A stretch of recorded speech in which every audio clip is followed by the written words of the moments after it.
जाती है, गाय डर जाती है तो वो इधर उधर भागने लगती है। और अब शेर भी उसके पीछे पीछे भागता है, गाय के पीछे पीछे। अब गाय डरी हुई है, शेर, गाय आगे आगे, शेर उसके पीछे पीछे। अब जब गाय जाती है आगे तो उसको सामने से एक बहुत बड़ा तालाब दिखता है, तो वो डर के मारे उस तालाब के अंदर घुस जाती है। और शेर भी उसका पीछा करते करते उस तालाब में घुस जाता है। लेकिन जब ये लोग तालाब के अंदर जाते हैं तो क्या देखते हैं कि तालाब में पानी बहुत कम है और कीचड़ ज्यादा है। वो तालाब कम था और दलदल ज्यादा था। क्या था? दलदल ज्यादा था, पानी कम था। पानी कम था, दलदल ज्यादा था, कीचड़ ज्यादा थी। तो वो गाय जो है वो उसमें फंसने लगती है और शेर भी उसी दलदल में फंस जाता है। अब गाय जो है वो धंसती है, अंदर चलती चली जाती, अंदर घुस जाती है, धक्का लगता है ना कीचड़ से, दलदल से, दलदल अपनी ओर अंदर खींचता है। इसी तरीके से वो शेर को भी अंदर खींचता है। तो अब ये दोनों जो है पूरी तरीके से उस दलदल में फंस जाते हैं। एक तरफ गाय है, एक तरफ शेर है। अब इन लोगों का खाली थोड़ा सा मुंह बाहर रहता है, गाय का भी और शेर का भी, बाकी सारा शरीर धंस जाता है। अब थोड़ी देर बाद जो है, अब इतना इन लोग पास पास थे लेकिन तब भी जो है इधर यहाँ पे शेर था, यहाँ पे गाय थी, दलदल में धंसे हुए थे। लेकिन अब दलदल से वो अपने आप को निकाल ही नहीं पा रहे हैं, तो शेर उसका कुछ बिगाड़ पाएगा गाय का? शेर उसको पकड़ नहीं पा रहा था। तो अब गाय जो है वो शेर से पूछती है कि शेर भाई ये बताओ कि तुम्हारा कोई मालिक है? तो शेर कहता है, शेर दौड़ने लगता है, गरजता है, कहता है भला मेरा कोई मालिक क्यों होगा? क्या कहता है? मेरा कोई मालिक क्यों होगा? मैं तो जंगल का राजा हूँ, मैं तो सबका मालिक हूँ, सब लोग मेरे अंडर में रहते हैं, मेरा कोई मालिक वालिक नहीं है, ना मेरा कोई मालिक है, ना मेरा कोई गुरु है, मैं तो खुद ही सबका मालिक हूँ। तो गाय कहती है, अपना बहुत सौम्य तरीके से बोलती है, पोलाइटली बोलती है। गाय कहती है कि यहाँ पे आपकी उस शक्ति का क्या फायदा? आपकी ये जो शक्ति है इसका यहाँ भी इस दलदल में क्या उपयोग है? जब आपका कोई मालिक ही नहीं है शेर भाई, तो आपको कौन बचाने आएगा? कोई तो मालिक होना चाहिए। तो शेर ने कहा ज्यादा बड़ी बड़ी बातें मत करो, जैसे मैं दलदल में फंसा हूँ तुम भी तो दलदल में फंसी हुई हो, जैसे मैं थोड़ी देर में मर जाऊंगा तुम भी थोड़ी देर में मर जाओगी, हमारी और तुम्हारी दोनों की कंडीशन तो एक जैसी है, सेम है। तो गाय कहती है नहीं, ऐसा नहीं है। गाय क्या कहती है? नहीं, ऐसा नहीं है, हम दोनों की कंडीशन सेम नहीं है। अच्छा, आप लोग बताएंगे कि गाय की और शेर की कंडीशन सेम क्यों नहीं है? गाय के पास क्या है? हाँ ना, गाय के पास उसका मालिक है, गाय के पास उसका मालिक है ना, गाय को लोग पालते हैं ना अपने घरों में। तो गाय के पास क्या है? गाय का मालिक है। तो गाय ने कहा कि शेर भाई, जब मेरा मालिक है, जब मेरा मालिक घर जाएगा और मुझे नहीं पाएगा घर में, तो वो मुझे ढूंढता हुआ यहाँ जरूर आएगा और वो मुझे इस दलदल से निकाल ले जाएगा। लेकिन आपका तो कोई मालिक ही नहीं है। और थोड़ी देर बाद सच में ऐसे ही हुआ, थोड़ी देर बाद सच में ऐसे ही हुआ। गाय का मालिक आया और गाय को उस दलदल से निकाल कर ले गया। अब गाय और मालिक दोनों खड़े थे, दोनों एक दूसरे को देख रहे थे, कृतज्ञतापूर्ण नजरों से, प्यार भरी नजरों से भी देख रहे थे।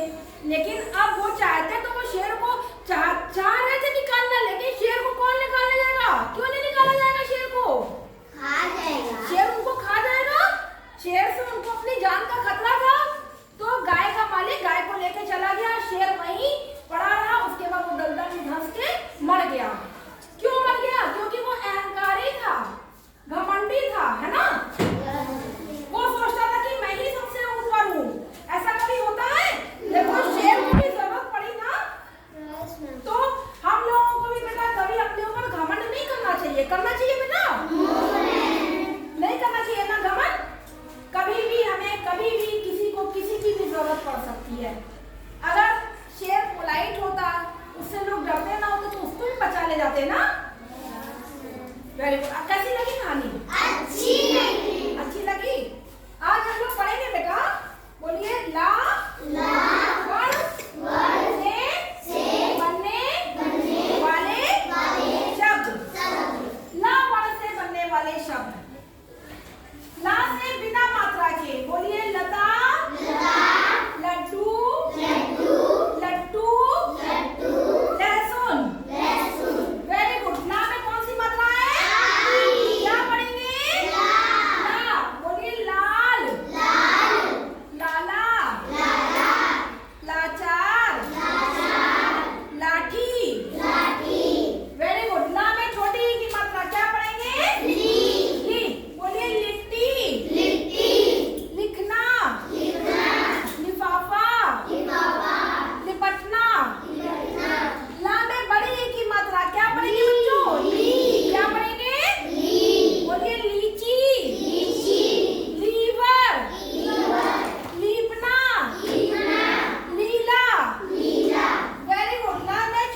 लोग।